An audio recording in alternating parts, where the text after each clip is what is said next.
promovió el culto y amor a la Eucaristía, y fue un celoso e incansable apóstol.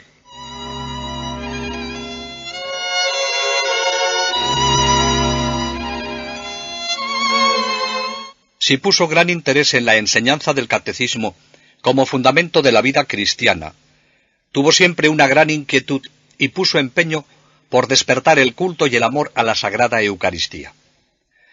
Celebraba con sus sacerdotes frecuentes reuniones eucarísticas.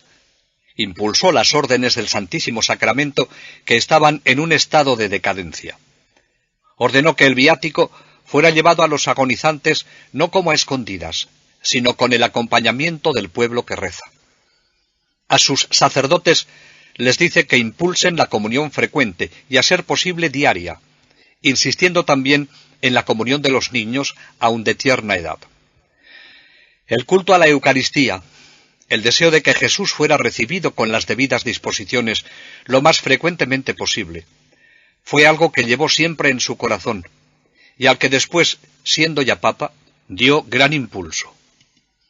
Tuvo una constante preocupación por alimentar en su pueblo el sentimiento de la fe y de la piedad, con la celebración de solemnes festividades religiosas, entre las que cabe destacar los 2 centenarios que celebró durante su estancia en Mantua: el de San Anselmo de Luca, patrono de Mantua, en 1886, y el de San Luis Gonzaga, en 1891, que él quiso que fueran imponentes y grandiosos por el esplendor de los ritos sagrados, pero todavía más por el extraordinario concurso del pueblo. Participaba en las fiestas para infundir en sus hijos su pensamiento, sus deseos, sus sentimientos, su mismo corazón, al mismo tiempo que su acción episcopal se desplegaba con gran eficacia en otras ciudades y en otras diócesis, que le escuchaban con atenta devoción porque iluminaba sus mentes, calaba en sus corazones y arrastraba las voluntades, ya que en todo sólo buscaba una cosa: la gloria de Dios y la salvación de las almas. En esta su acción pastoral, los sacerdotes ocupaban un puesto principal. Los amaba de verdad. Ellos encontraban en él al amigo, al confidente, al hermano. Los acogía con afecto, a cualquier hora, en medio de cualquier ocupación. Los escuchaba con la más viva atención y les respondía con su paternal afabilidad. Para cada uno tenía una palabra de ánimo y de consuelo. Apreciaba los esfuerzos de los más laboriosos, demostrándoles la gran satisfacción que le producía cuanto hacían. A los preocupados o angustiados los animaba con palabras de esperanza. A los necesitados les socorría en la medida de sus posibilidades. Si venían de lejos, les obligaba a sentarse a su mesa, siempre modesta, pero con gran cordialidad. Con los que en algún aspecto fallaban en sus compromisos, pero tenían deseos de mejorar, era tan amplio y generoso en la compasión y en el perdón, que cuando se alejaban de su lado, no podían menos que exclamar con las lágrimas en los ojos: ¡qué obispo! Uno no puede hablar con él sin sentirse conmovido. A veces, con una simple mirada, un ademán, una sonrisa, expresaba elocuentemente sus sentimientos. Sus biógrafos, cuando nos narran estos hechos, cuentan numerosas anécdotas que ponen de relieve la forma en la que ayudaba a sus sacerdotes. Un párroco tenía la costumbre de levantarse tarde, de modo que no llegaba nunca a tiempo para escuchar las confesiones de sus fieles y para celebrar la misa a la hora oportuna. Repetidamente le había avisado el obispo, pero sin ningún resultado. Una mañana, Monseñor Sarto llega a aquella parroquia. Entra directamente en la iglesia. Ve a unos fieles que esperan para confesarse y se sienta en el confesonario del párroco. Al cabo de un rato llega el párroco y se queda sorprendido de que un sacerdote desconocido esté confesando. Se acerca al confesonario, levanta la cortina y se encuentra con el obispo, que no le dice una palabra. Le sonríe paternalmente contento de haber dado a aquel párroco una sorpresa. El sacerdote aprendió la lección. El obispo quería que sus sacerdotes obedeciesen, pero por la fuerza del amor. amor por la salvación de las almas. A obedecer les ayudaba la delicada dulzura de sus maneras y también el buen humor y la alegría que siempre le acompañaba. Los sacerdotes de la diócesis de Mantua podían estar tranquilos con un obispo como él. Sabían que era justo e imparcial, valorando los méritos y la capacidad de cada uno. Sus decisiones referentes al sagrado ministerio iban precedidas siempre de una madura reflexión. En la distribución de honores y dignidades, en la designación de cargos, no se dejaba llevar por aspectos personales, ni se dejaba influir. No actuaba por motivos humanos. Su pensamiento era premiar siempre a los más dignos. Sabían muy bien los sacerdotes que en el fuerte ambiente anticlerical que les rodeaba, podían encontrar siempre en su obispo un valiente defensor de sus derechos, dispuesto siempre a dar la vida por ellos. Ante la menor sombra de sospecha contra su clero, le oyeron decir: «Por el honor de mis sacerdotes, me dejaría matar antes que ceder». Pero donde la caridad del obispo se ponía de manifiesto de una manera conmovedora, era con los que vivían alejados de sus deberes cristianos. Estos eran los pobres a los que él quería urgir, ayudar y salvar. Solía decir: «Pobrecillos, son dignos de la mayor compasión, y para volverles a los caminos de la salvación hay que ayudarles». Sería difícil decir el número de personas que, dejándose llevar del error o vencidas por las pasiones, al contacto con el corazón compasivo de su obispo, encontraron la fe y la esperanza. Se reconciliaron con Dios, aceptaron la lucha y hallaron la paz en la práctica de la vida cristiana. Un profesor del Real Liceo de Mantua estaba tan enfermo que se encontraba ya a las puertas de la muerte. Se comentaba por todas partes que iba a morir como había vivido, lejos de la Iglesia y de los sacramentos. El obispo conocía muy bien esta situación y no podía estar tranquilo. No dudó en enviar un recado al enfermo preguntándole si estaba dispuesto a recibir al amigo Sarto. El profesor, ante un acto de tan exquisita cortesía, le respondió que esperaba a su amigo Sarto. Era ya avanzada la noche cuando Monseñor Sarto sale del obispado y acude junto a la cama del agonizante. No podemos conocer, pero sí podemos imaginar aquellos misteriosos momentos que transcurrieron al lado del enfermo, donde la misericordia infinita de Dios se hace presente en la persona del obispo. Por la mañana, toda la ciudad sabía que el profesor se había confesado con el obispo, que había recibido el viático y la unción de los enfermos y que había muerto consolado por la fe de Cristo. Siempre estaba dispuesto a cualquier sacrificio por salvar un alma. Ningún obstáculo era insuperable para él, y ninguna dificultad podía hacerle retroceder. No temía sacrificios, no atendía a amenazas, y no le asustaba poner su vida en peligro. La salvación de las almas era el anhelo más profundo del obispo de Mantua, la vida de su vida.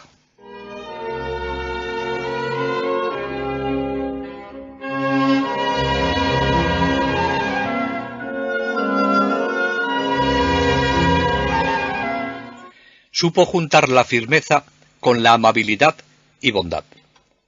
Monseñor Sarto no ignoraba que el prestigio de la autoridad está en la bondad. Su norma en las relaciones con la autoridad civil era ser conciliador, pero sin sombra de servilismo. Sabía distinguir entre la persona y los principios. Con la persona era todo indulgencia y caridad.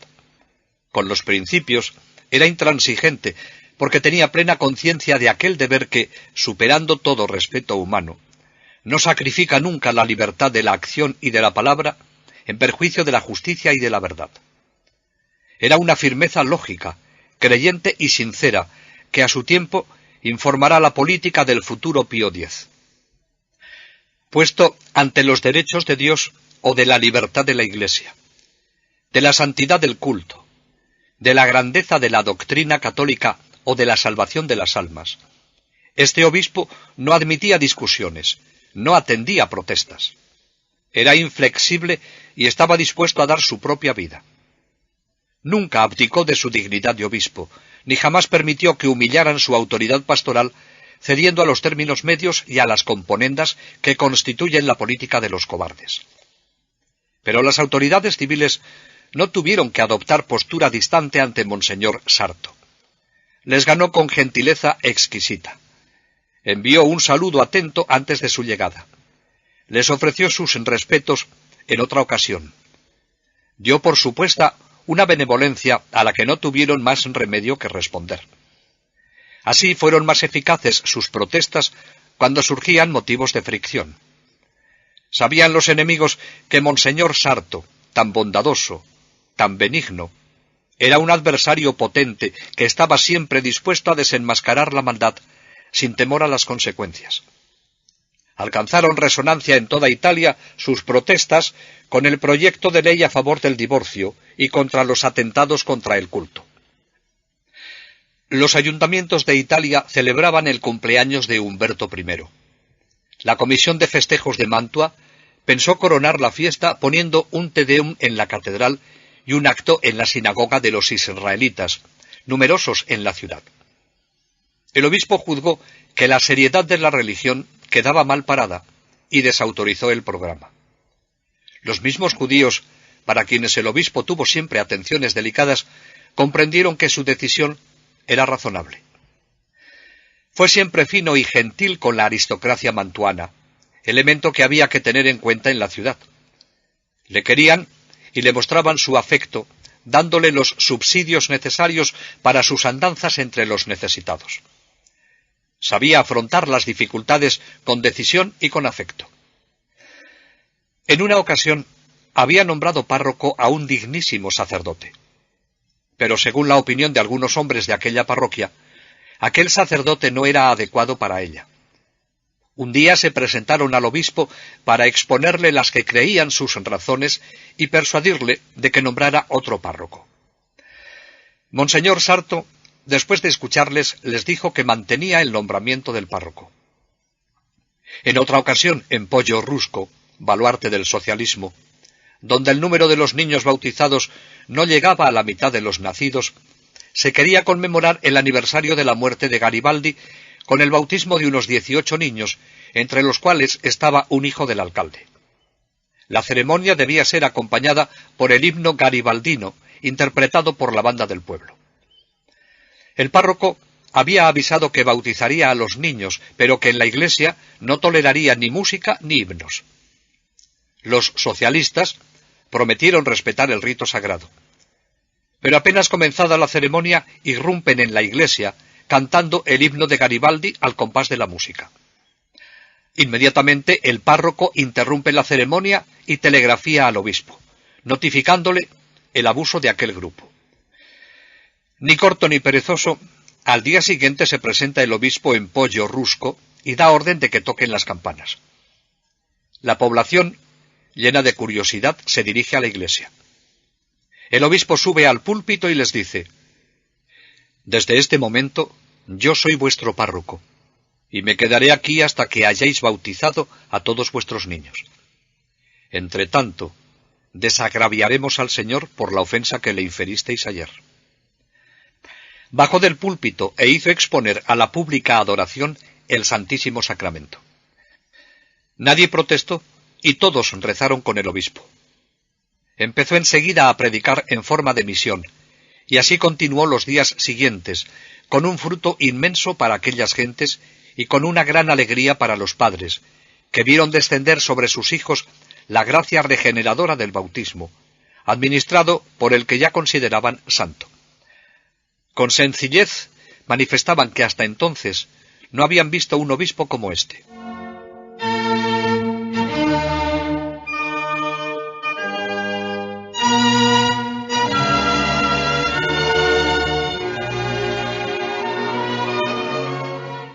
Pero en lo que siempre destacó el obispo a lo largo de su vida fue en su caridad para con los pobres.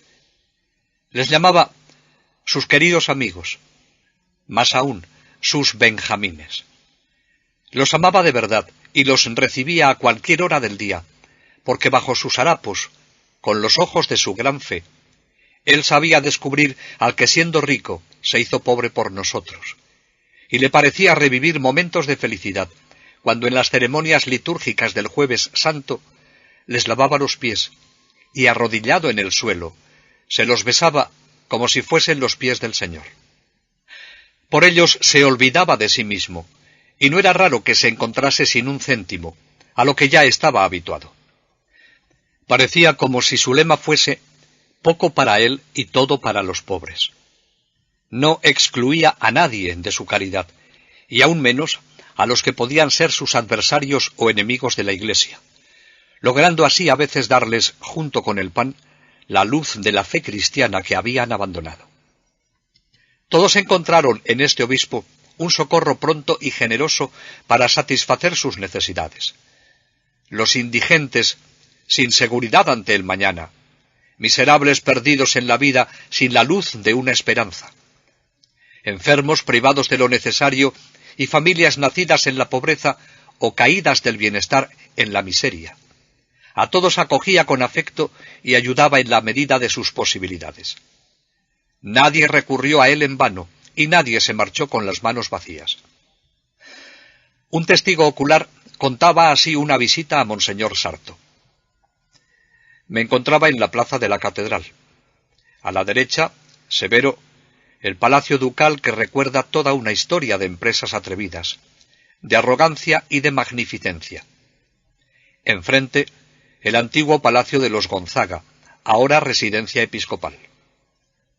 Atravesé el atrio, lleno de pobres, viejos, mujeres con vestidos ajados y niños decrépitos desfilaban uno por uno ante un sacerdote que de un saquito que sostenía con la mano izquierda iba sacando las limosnas.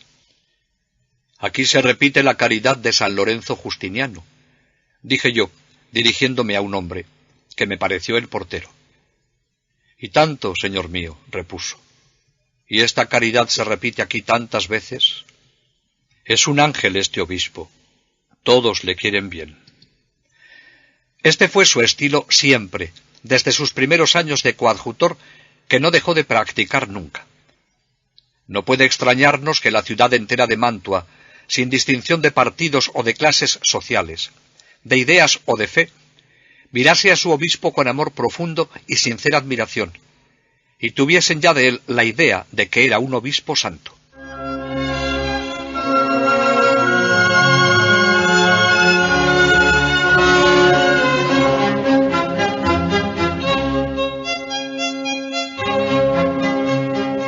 La jornada de este infatigable pastor se alargaba en el día restando sueño a la noche. Dormía muy pocas horas. A las 5 de la mañana estaba celebrando la Santa Misa. Hacía su oración y bajaba a la catedral, donde se sentaba largas horas en el confesonario. Vuelto al palacio episcopal y después de desayunar, rezaba el breviario y se ocupaba en las múltiples cosas que llenaban su mente. Recibía las visitas a cualquier hora sin mostrar cansancio. A las 2 de la tarde la comida. Una comida como la de cualquier pobre sacerdote. Después de comer, antes de las 4 estaba de nuevo dedicado al trabajo. A media tarde salía a alguna visita especial si tenía, y si no, visitaba el hospicio, el hospital, y a veces se llegaba al puente de San Giorgio a estar con sus amigos los pescadores. Pero, según afirmaba un canónigo, sus conversaciones eran breves y rápidas, porque sus horas y sus minutos estaban siempre contados y reclamados por un trabajo urgente, multiforme, febril, haciendo de secretario de sí mismo, y no muy raramente, de canciller de la curia. Al regreso, y con una visita al Santísimo Sacramento en cualquier iglesia, o más a menudo en la catedral, cerraba su jornada. El día le daba mucho de sí, porque sabía aprovechar los minutos para dedicarlo a Dios en su oración, y para entregarse a sus hermanos en una tarea apostólica que realizaba incansable. En el palacio episcopal, en el que sus hermanas se ocupaban de la vida doméstica, no había ningún lujo, pero sí el decoro necesario, ya que el obispo debía estar siempre preparado para recibir a cualquiera. pero tenía lo mínimo indispensable, como correspondía a quien quería ser pobre y atender a los pobres. Tenía el personal imprescindible. Le bastaba con un secretario, un portero y poco más. Todo debía respirar sencillez, pobreza y humildad en torno al obispo de Mantua. Incluso cuando iba de visita pastoral, se privaba con gusto de alguien que le ayudase. Cuando le querían hacer algún servicio personal o en la habitación solía decir: «Lo hago yo». Y a sus hermanas les recomendaba la máxima austeridad para poder ser generosos con los pobres. Les repetía a menudo: «Acordaos de que nosotros somos pobres». No tenía horas de audiencia. Con aquella bondad que era su mayor encanto, recibía a todos a cualquier hora y en cualquier momento. A ricos y pobres, a cultos e ignorantes, a grandes y humildes, a creyentes y no creyentes, conocidos o desconocidos. Y los escuchaba a todos con igual amor y con el mismo corazón, mientras tenía para todos una palabra afectuosa o de ánimo, y un gesto lleno de caridad, acompañado de la dulzura de consideraciones de orden sobrenatural.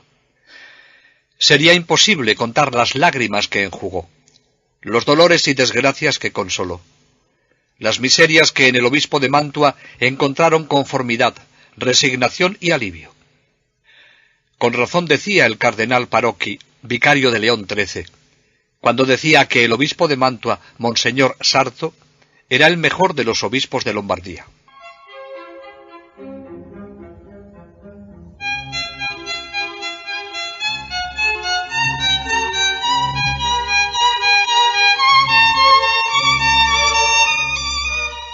Monseñor Sarto, tan penetrado estaba con su labor en la diócesis de Mantua que le habían encomendado, que no se le pasó por la imaginación ningún posible cambio, y menos la elevación a un cardenalato. Los caminos de Dios no son nuestros caminos. El 31 de diciembre de 1891 terminaba su vida el cardenal Agostini, patriarca de Venecia. Su muerte abre una de las jornadas más laboriosas que en relación con el gobierno italiano se presentaron a la Santa Sede durante el pontificado de León XIII. En este caso concreto, el gobierno italiano se decía heredero de todos los derechos que a la República de Venecia había otorgado la Santa Sede a lo largo de siglos pasados en el terreno religioso, y cuyas consecuencias no tardarían en verse. León XIII, que desde hacía tiempo seguía la incansable y compleja actividad de Monseñor Sarto, y sobre todo conocía sus virtudes, lo había destinado a ser cardenal y encomendarle la sede de Venecia. En cuanto el obispo oyó los primeros rumores de que iba a ser nombrado cardenal, sintió como si se le parase el corazón. Como escribía él mismo, se sentía trepidante, asombrado y humillado, bajo el peso de una dignidad que había estado siempre lejos de sus pensamientos. Probó todos los caminos posibles para sustraerse a un honor del cual huía como de una aventura peligrosa. El obispo de Mantua se apresuró a presentar sus excusas. Deseaba continuar en Mantua. Se creía inepto e indigno del patriarcado, que llevaba consigo la púrpura cardenalicia. En Roma, de momento, dejaron dormir un poco el asunto. Monseñor Sarto, inicialmente inquieto por la propuesta, respiró tranquilo. «Los patriarcados», escribía, «no son bocados para nuestra boca». Pero desde Roma recibió una segunda propuesta en mayo de 1893. En una carta de Monseñor Sarto a Monseñor Calegari, obispo de Padua, escrita el 9 de mayo de 1893, expresa cuál es su estado de ánimo.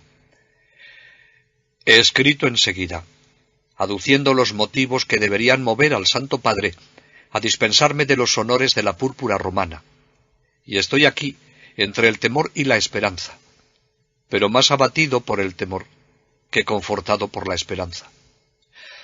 Que se cumpla la voluntad del Señor.